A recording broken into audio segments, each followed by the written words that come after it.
Machine learning is the ability for computers to learn from data and figure out things on their own. Think Netflix predicting your next favorite show, or Google translating between languages in real time, or having a conversation with ChatGPT. All of this is built on top of the idea that machines can learn to make predictions just by looking at data.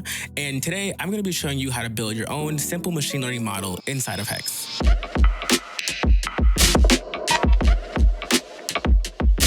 So the dataset we're going to be using today is a churn modeling dataset with the goal of predicting whether someone will churn or not. Since we're trying to predict a target with two possible outcomes, this is an example of a binary classification.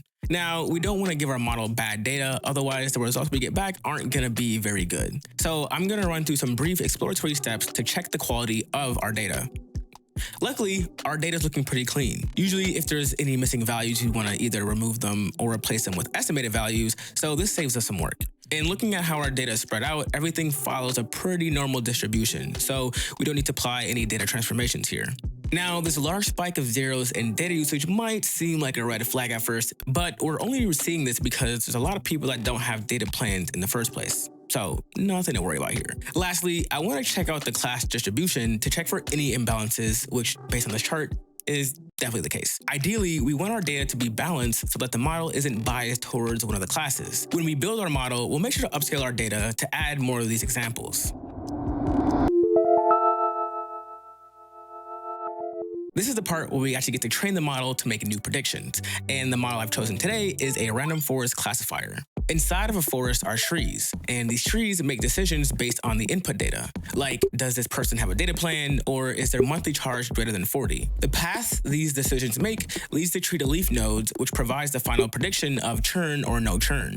Then we let around 100 of these trees work together, and whichever prediction is most common is the final prediction that the forest goes with.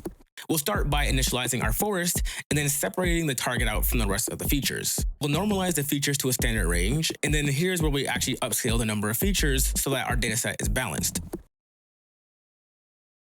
And lastly, we're going to split up our data into two smaller datasets, one for training the model and then one for testing the model. And then we can fit our model on the training data.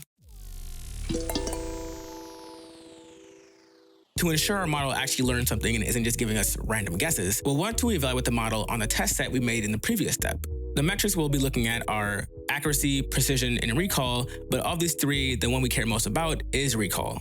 A score of 92% is pretty good. This is telling us that of all the users who will churn, the model is able to catch around 92% of them.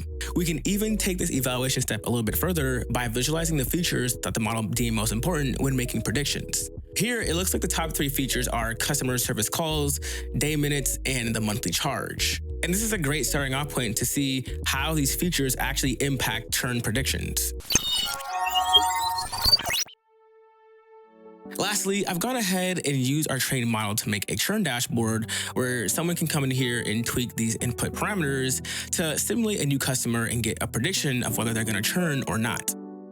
You can even upload a CSV file with multiple users to see how many of them are potential churners or loyal customers.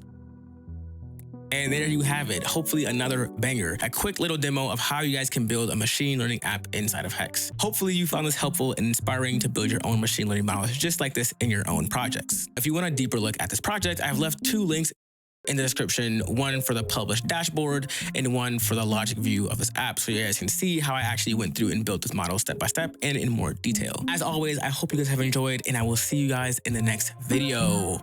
Adios, peace. What's another goodbye?